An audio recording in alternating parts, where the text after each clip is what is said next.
Churu road स्थित पिंजरापोल गौशाला समिति द्वारा गोपाष्टमी पर्व मंगलवार को मनाया गया। श्री तालवाली बालाजी मंदिर प्रांगण में शिक्षाविद रामगोपाल इंदौरिया ने गौ माता की पूजा अर्चना कर शोभा यात्रा को रवाना किया, जो मुख्य मार्गों से होती हुई चूरू रोड स्थित गौशाला प्रांगण में पहुंची। इस दौरान वृंदावन के कलाकारों द्वारा झांकियां प्रस्तुत की गई तथा भजनों पर नृत्य किया। वहीं गाय कलाकार छोटू मारवाड़ी ने भी भजनों की प्रस्तुतियां दी। जगह जगह लोगों ने शोभा यात्रा का स्वागत किया एवं गाय की पूजा अर्चना कर सुख समृद्धि की कामना की।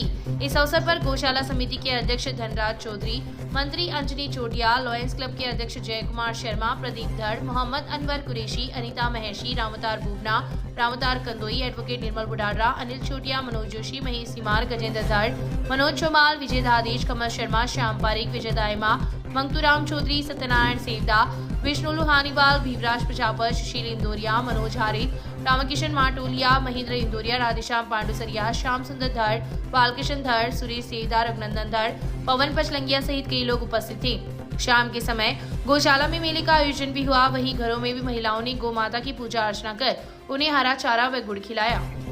गोपाष्टमी पर्व पर गोवंश की शरण स्थली गौशालाओं की चर्चा होना लाजमी है। क्षेत्र में संचालित गौशालाओं में गोपाष्टमी पर्व पर विभिन्न कार्यक्रम गौशाला संचालन समितियों द्वारा किया जाएगा, लेकिन इन सब के बीच में तहसील के गांव सैला में संचालित गौशाला पर नजर डाली जाए तो यह गौशाला कौमी एकता की एक मिसाल है। अगस्त 2016 में सैला में उक्त गौशाला स्थापित हुई तथा इसका संचालन बेखूबी गांव के जागरूक लोगों द्वारा किया जा रहा है। लेकिन इन सब के बीच खास बात यह है कि पिछले 6 वर्षों से गौशाला समिति के अध्यक्ष पद पर हाजी निजाम खां पदस्थापित है। खेती व्यवसाय से जुड़े निजाम खां की उम्र 69 के पार है, लेकिन इस अवस्था में भी वे घरेलू कार्य के साथ साथ गायों की सेवा में इस कदर लीन है कि उनका अधिकांश समय गोवंश की सेवा तथा गौशाला विकास की योजनाओं में ही व्यतीत होता है। गौशाला में 25 लोगों की कार्यकारिणी है, जिसमें हाजी निजाम खां अध्यक्ष पद को सुशोभित कर रहे हैं। साथ ही कार्यकारिणी में मुश्ताक खां व निजाम खां सदस्य के रूप में अपनी सेवा दे रहे हैं। भाजपा नेता सुशील इंदौरिया ने बताया कि 1300 घरों की आबादी वाले इस गांव में 400 घर मुस्लिम भाइयों के हैं तथा 900 घर हिंदू भाइयों के हैं, लेकिन गौशाला में सभी लोगों का सहयोग मिलता है। जिन लोगों ने अपने खेतों में ट्यूबवेल बना रखे हैं, वे लोग गोवंश के लिए चारे की व्यवस्था करते हैं।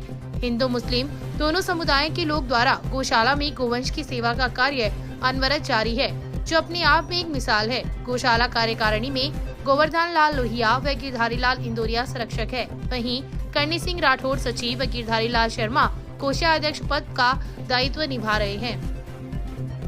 क्षेत्र में डेंगू को लेकर स्वास्थ्य विभाग एवं नगर पालिका काफी सजग है, जिसका परिणाम यह निकला कि बीते 1 माह में 3 रोगियों की रिपोर्ट डेंगू पॉजिटिव आई है। प्राप्त जानकारी के अनुसार जिला अस्पताल में अक्टूबर माह में 88 रोगियों की डेंगू की जांच की गई, जिसमें 3 रोगियों की रिपोर्ट पॉजिटिव आई है। इन रोगियों में एक चैनपुरा एवं एक मेलूसर निवासी है। वहीं एक रोगी राजस्थान से बाहर से आया था, जो डेंगू पॉजिटिव है।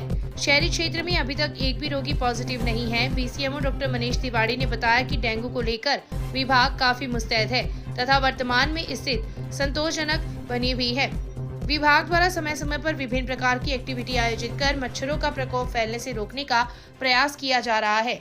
वहीं नगर पालिका प्रशासन भी शहर के विभिन्न वार्डों में फॉगिंग का कार्य कर रहा है, जिसके कारण अब तक एक भी रोगी चिन्हित नहीं हुआ है। इस बार डेंगू जो है विभागीय परिणामों के स्वरूप कंट्रोल में है। अभी तक जो है इस वर्ष में 2 ही केस डिटेक्ट हुए हैं, जो कि चैनपुरा और मेलूसर हैं। साथ ही साथ जो है विभागीय लगातार एंटी लार्वा गतिविधियां हो रही हैं। जहां भी पानी रुका हुआ है या उनको खाली करवाया जा रहा है। साथ ही साथ संडे के दिन जो है अपन जो है ड्राई डे मना रहे हैं 10:10 पे 10 मिनट के लिए।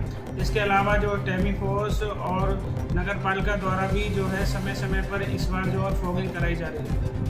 राजस्थान नगरीय आधारभूत विकास परियोजना द्वारा शहर में आमजन की सुविधा हेतु सीवरेज प्रणाली के विकास के लिए विभिन्न आधारभूत विकास कार्य के साथ ही इन कार्यों के प्रति आमजन की सहभागिता सुनिश्चित करने तथा समय समय पर विभिन्न विषयों पर जन जागरूकता कार्यक्रम भी आयोजित किए जाते हैं।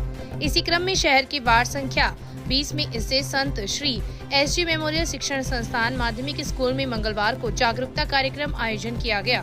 इस कार्यक्रम में जन सहभागिता इकाई के प्रवीण सिंह राठौड़ व L&T कंपनी के रवि सैनी ने सीवरेज परियोजना के लाभ बताते हुए बच्चों को व्यक्तिगत स्वच्छता, साफ सफाई एवं हाथ धोने के तरीके के बारे में विस्तार से जानकारी दी। प्रधानाध्यापक चंद्र प्रकाश श्रीवाल ने आगंतुकों का आभार प्रकट किया इस अवसर पर नारायणी, बंटू कंवर, हेमलता शर्मा, मोनिका प्रजापति, निरंजन सहित कई लोग उपस्थित थे। RUIDP व LNT के रवि सैनी व प्रवीण जी द्वारा बच्चों को साफ सफाई के बारे में बताया गया और इनके द्वारा बताया गया कार्यक्रम बहुत ही अच्छा रहा। विद्यालय द्वारा इनके कार्यक्रम में बच्चों को खूब लाभ मिलेगा। विद्यालय परिवार इनके मंगल कामना करता है। अखिल भारत हिंदू युवा मोर्चा के महिला प्रकोष्ठ ने मंगलवार की शाम उपखंड कार्यालय में ज्ञापन देकर शहर के मुख्य बाजारों में चल रही अवैध निर्माण की निष्पक्ष जांच करवाकर इन्हें रुकवाने की मांग की है। मोर्चा द्वारा दिए गए ज्ञापन में उल्लेख किया गया है कि इससे पूर्व में भी समस्या से अवगत करवाया गया था, जिस पर आज तक कोई कार्यवाही नहीं हुई है तथा क्षेत्र में अवैध निर्माण धड़ल्ले के साथ हो रहे हैं। सरकारी नियमों को धत्ता बताकर लोग बेखौफ होकर कार्य कर रहे हैं और सरकार को इससे राजस्व का नुकसान भी हो रहा है, जबकि पालिका प्रशासन मूक दर्शक बना हुआ है। ज्ञापन में मांग की है कि रेलवे स्टेशन से लेकर अशोक स्तंभ एवं घंटाघर से लेकर गढ़ के पीछे हो रहे निर्माण की जांच कर दोषी लोगों के खिलाफ कार्रवाई की जाए। साथ ही भाईजी हनुमान प्रसाद पोदार आध्यात्म केंद्र की भूमिका की निष्पक्ष जांच कर उक्त जमीन को भी भूमाफियों से मुक्त करवाई जाए।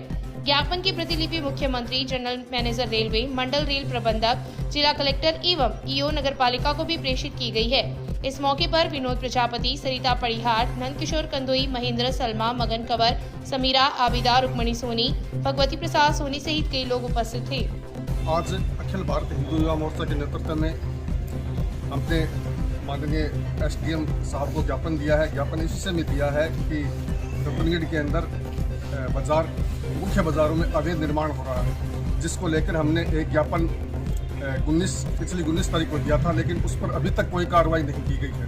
हम प्रशासन को ये चेतावनी देना चाहते हैं कि अगर जल्द शहर में हो रहे अवैध निर्माण को नहीं रोका गया तो अखिल भारतीय हिंदू युवा मोर्चा शहर में धरना करेगा, प्रदर्शन करेगा और इसकी पूरी जिम्मेवारी यहाँ की प्रशासन की होगी और नगर पालिका की होगी। कर्नाटक मलनाड एरिया तेरा पंथ समिति गुरुदर्शन यात्री संघ सोमवार की शाम रतनगढ़ पहुंचा। संघ के प्रमुख तेजकरण सिपाणी ने बताया कि यात्री संघ गंगा शहर आचार्य तुलसी समाधि स्थल के दर्शन करते हुए नोखा साध्वी राजीमती का प्रवचन सुनकर विभिन्न धार्मिक स्थलों पर भ्रमण करते हुए रतनगढ़ पहुंचे। रतनगढ़ से संघ छापर के लिए रवाना हुआ, जहां आचार्य महाश्रवण के दर्शन किए। संघ में 70 यात्री शामिल थे। संघ के रतनगढ़ पहुंचने पर डालमचंद बैद, प्रताप सिंह बोत्रा, राजकुमार बैद, कमल बैद, सुभाष बैद, बजरंगलाल बोत्रा ने उनका अभिनंदन किया।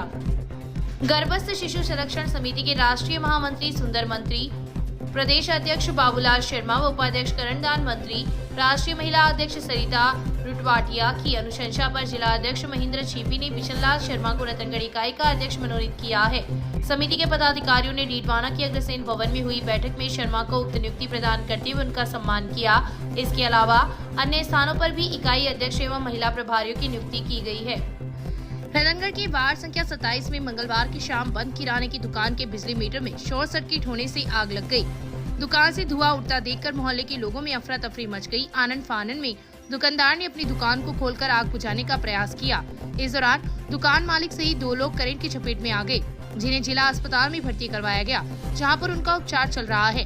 प्राप्त जानकारी के अनुसार रतनगढ़ की वार्ड संख्या 27 में विदुर जी के मंदिर के पास आजम अली की घर के बाहर दुकान है। परिवार में शादी होने के कारण पिछले 2-3 दिन से दुकान बंद थी। मंगलवार की शाम अचानक दुकान से धुआं उठता देखकर मोहल्ले के लोगों ने उसे सूचना दी, जिस पर घर से बाहर आकर दुकान को संभाला तो उसमें आग की लपटें देखी। इसी दौरान रिश्ते में भाई हनीफ भी वहां पहुंच गया। दुकान में लगे बिजली मीटर में शॉर्ट सर्किट होने से आग लग गई। हनीफ ने मीटर से कनेक्शन हटाने का प्रयास किया तो वह करंट की चपेट में आ गया। हनीफ को करंट से छुड़ाने का प्रयास किया तो आजम भी करंट की चपेट में आ गया। लोगों ने लकड़ी की सहायता से दोनों को दुकान से बाहर निकाला तथा मोहल्ले के संजय जांगीर ने बिजली आपूर्ति को बंद करवाया। करंट की चपेट में आए दोनों युवकों को परिजन जिला अस्पताल लेकर आए, जहां पर उनका उपचार चल रहा है। वहीं घटना के बाद जोधपुर डिस्कॉम के JN राजेश जोशी व रितिका बिजारनिया कर्मचारियों के साथ मौके पर पहुंची तथा घटना की जानकारी ली। घटना के बाद अफरा तफरी मच गई तथा लोगों की भीड़ एकत्रित हो गई। रतनगढ़ तहसील के गांव ठटावता निवासी 26 वर्षीय विवाहिता ने अपने ससुरालजनों के खिलाफ मंगलवार को दहेज उत्पीड़न का आरोप लगाते हुए स्त्री धन हड़प लेने एवं मारपीट करने का मुकदमा दर्ज करवाया है। पुलिस ने विवाहिता की रिपोर्ट पर मुकदमा दर्ज कर जांच शुरू कर दी है। ठटावता निवासी विवाहिता द्वारा दी गई रिपोर्ट में उल्लेख किया गया है कि उसकी शादी 3 मई 2018 को सालासर थाना अंतर्गत गाँव मालासी निवासी युवक के साथ हुई थी।